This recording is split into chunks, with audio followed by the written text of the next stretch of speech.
You said yes, again, even though you didn't want to, even though you were tired, stretched thin, already overwhelmed. You said yes, because the word no felt heavier than the cost of going along. But why? Why does saying no feel like you're betraying someone? Why does protecting your peace feel like breaking the rules? Here's the truth nobody tells you. That guilt you feel, it's not a moral compass, it's a manipulation. One you've been conditioned to obey since you were a kid, and if you don't learn how to break it, you'll spend your life handing out pieces of yourself to people who never earned them. In the next few minutes, I'm going to show you how to say no, without guilt, without fear, and without losing who you are. Ready? Let's fix this. You ever say yes to something, then immediately start mentally rewinding the moment like a crime scene? You rehearse what you should have said. You dread the time it's going to take, the energy it's going to drain. And deep down, you're not mad at them. You're mad at you, because once again, you abandoned yourself. And maybe it didn't look like a big deal. Maybe it was just helping a friend, covering a shift, showing up to that thing you didn't really want to go to. But here's what nobody sees. Every guilt-based yes. It's not just time you lose, it's clarity, it's self-trust. It's one more drop in a bucket that's slowly overflowing with quiet resentment. You start feeling like your life isn't yours anymore. It belongs to whoever asks first. And here's the twist. Most people won't notice, because you train them to expect your yes. They think you like being the one who always shows up, even when you're burning out on the inside. But here's where it gets dangerous. When your yes is automatic, your identity starts to shrink. You become useful, but invisible. Nice, but replaceable. And here's what you really need to see. That guilt you're feeling, it's not just emotion, it's a warning signal. Something in your wiring is off. So where did it come from? Why does saying no trigger shame, not freedom? Why do some people seem to say no effortlessly? While you're stuck spinning in mental gymnastics after a two-word text, that's what we're going into next. Because until you understand why the guilt exists, you'll keep mistaking it for a reason to cave. And that's the trap we're about to break. Let's get one thing straight. You're not weak for feeling guilty. You're human. And your brain? It's been trained to treat discomfort in others like danger to yourself. From the time you were a kid, you were rewarded for obedience. Be nice. Don't make a scene. Say sorry, even if it wasn't your fault. You weren't just taught how to behave.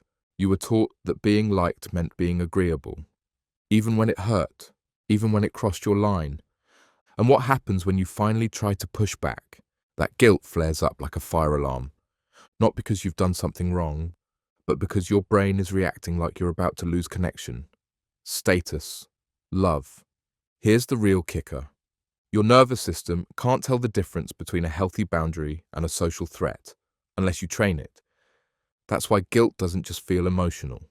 It feels physical, like a lump in your throat, a tightness in your chest, that little rush of panic after you hit send on a firm message. But this isn't just about childhood. There's something deeper at play. You've been carrying an invisible rule: I am only valuable when I'm useful to others. And if that rule stays buried, you'll keep saying yes for the wrong reasons. Not out of kindness, but out of fear. Fear of disappointing someone, fear of being seen as cold, fear of conflict, rejection, or being labeled difficult. Meanwhile, you watch other people say no effortlessly. They protect their time. They set limits. And people respect them for it. So why does their no feel powerful? While yours feels like betrayal, there's a reason. It has everything to do with the way you've been conditioned and the way you've been treated. We're about to unpack that. Because once you see how guilt gets used against you, you'll never fall for it the same way again. Let's get real. Some people don't like your no, not because it's rude, not because it's unfair, but because it means they don't get what they want anymore. And they won't always say it out loud. They'll sigh, they'll guilt trip, they'll go quiet, act distant, or play the victim. Not all of them are trying to be toxic. Some don't even realize they're doing it. But here's the truth. They've gotten used to your yes. You trained them, slowly, quietly, to expect it. You taught them. You're the one who stays late. You're the one who picks up the slack. You're the one who doesn't complain. So when you finally put up a boundary, they act like you broke a promise. But you didn't. You just stopped breaking yourself. There's a name for this. It's not always abuse, but it is manipulation. It's the unspoken contract. If you love me, you'll inconvenience yourself for me. Sound familiar? It shows up in phrases like, wow, okay, I just thought you cared. You're all I've got. You used to be there for me. They twist the script. Suddenly you're the bad guy for having limits. But here's what they're really saying. I liked it better when you sacrificed your needs for mine. Now pause. Ask yourself, who benefits when you feel guilty? Because guilt is powerful. It makes you override your intuition. It convinces you that the cost of disappointing someone is worse than the cost of abandoning yourself. But the truth? That guilt isn't your guide, it's your leash. And the people who pull it the hardest are the ones who fear your freedom. You want to break that cycle? Then it starts with changing the meaning of your no, because right now you think no is rejection. But what if it's actually protection? Next, we're going to flip the whole story around. You'll see how a simple no is the most honest thing you can say, and why every time you use it, you're not pushing people away, you're pulling yourself back together. You've been taught that no is a door closing, an end, a shutdown, a rejection. But what if that's wrong? What if no is actually a doorway? Back to yourself. See, when you say no to something that doesn't align, you're not being rude, you're being real. You're saying, I matter too. My peace matters. My time isn't disposable. But when your default is yes, you start living someone else's life. You fill your schedule with things that don't light you up. You carry obligations like bricks, until eventually you don't even recognize who you are underneath them. That's why every no, even the hard ones, are sacred. They create space. They clear the noise. They make room for your yes, not the pressured yes, not the guilt-tripped yes, but the I want this with my whole chest kind of yes. Here's the shift. Start thinking of your number as a yes to something else. When you say no to the late-night project, you're saying yes to rest. When you say no to the friend who only calls when they need something, you're saying yes to reciprocity. When you say no to things that drain you, you're saying yes to a life that reflects you. That's not selfish, that's self-respect. But here's the part most people miss. You don't need to justify it. You don't need a 3-paragraph explanation. You don't owe anyone a detailed PowerPoint on your availability. Your no can be kind, but it doesn't have to be comfortable. It can sound like, I won't be able to. That doesn't work for me. I'm not available, but thank you for thinking of me. That's it. No apologies, no fake excuses, no cramming your calendar with things you secretly resent. Because when you stop over-explaining, you start reclaiming, and the people who respect you will adjust. The ones who don't, they'll try to make you feel guilty, which brings us to the next step. How do you actually say no without feeling like a villain? There's a simple method, a few lines that flip the guilt, and a way to deliver them with clarity, not conflict. That's next. Here's the part that trips most people up.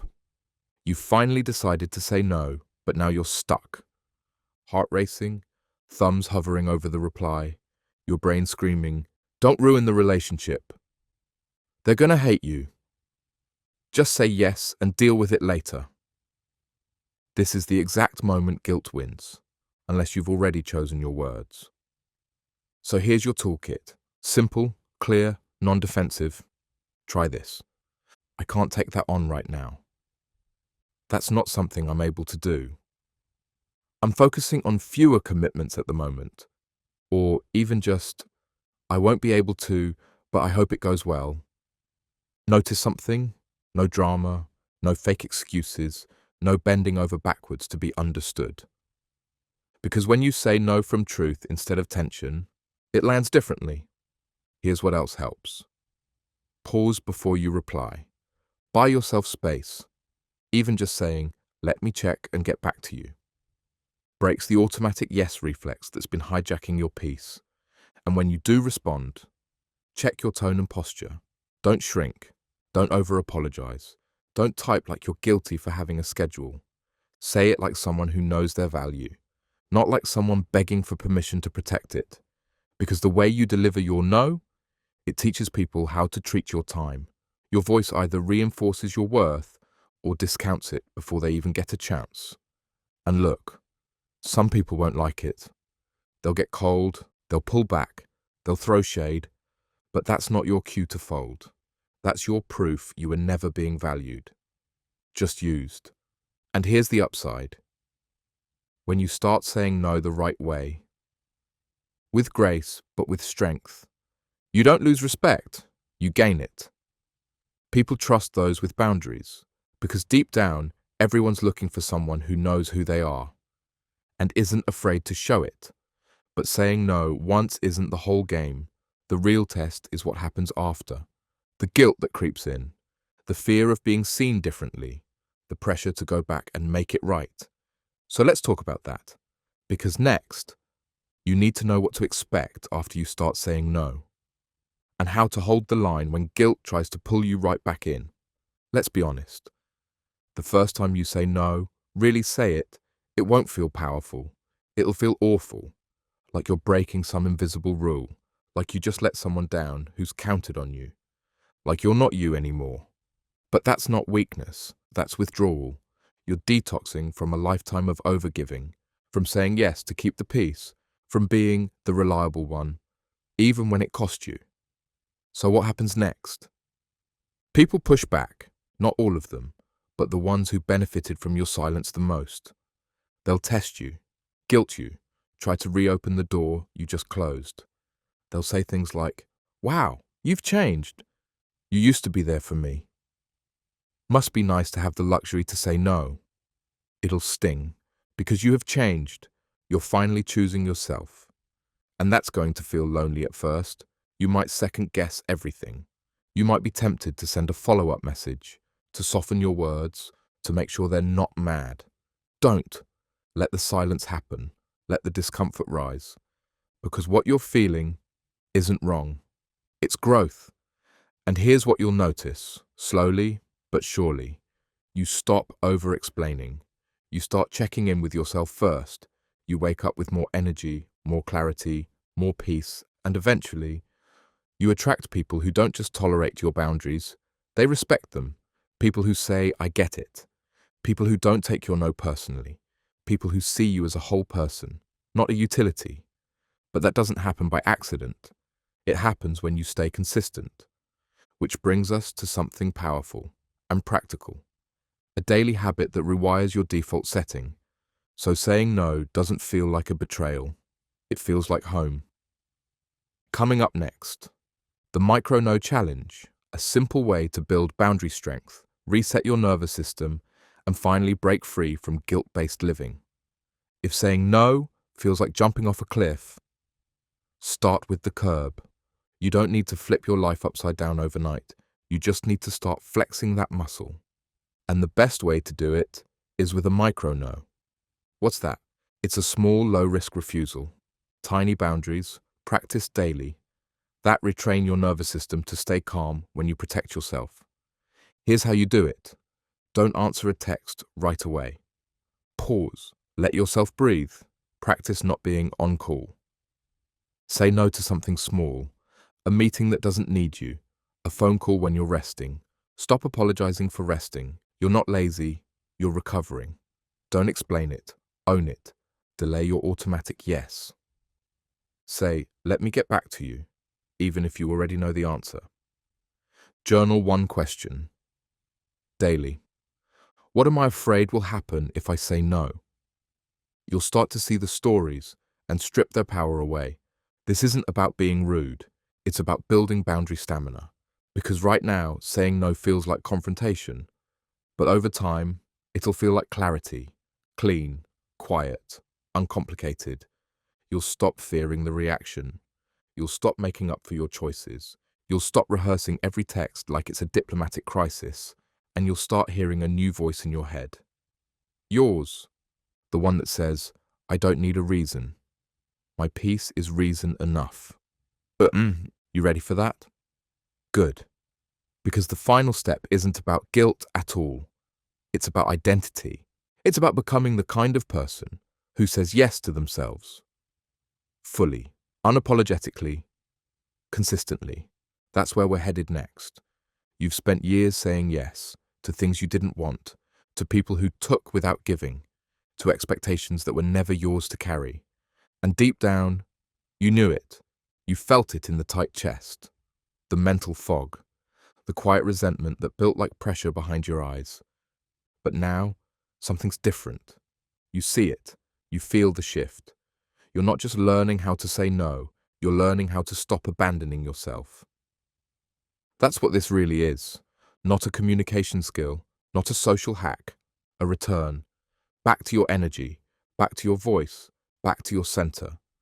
Because when you say no to what drains you, you say yes to what builds you. You say yes to time that's yours. You say yes to peace that's earned. You say yes to showing up as someone whole, not someone performing for approval. The guilt, it fades. The fear, it weakens. The second guessing, it gets quieter every time you stand firm. Until one day, you hear someone ask for something you don't want to give. And without drama, without panic, you simply say no. And for the first time, it doesn't feel like betrayal. It feels like freedom. You've spent enough of your life saying yes to everyone else. Now it's time to say yes to you. And it starts with two letters that change everything. No.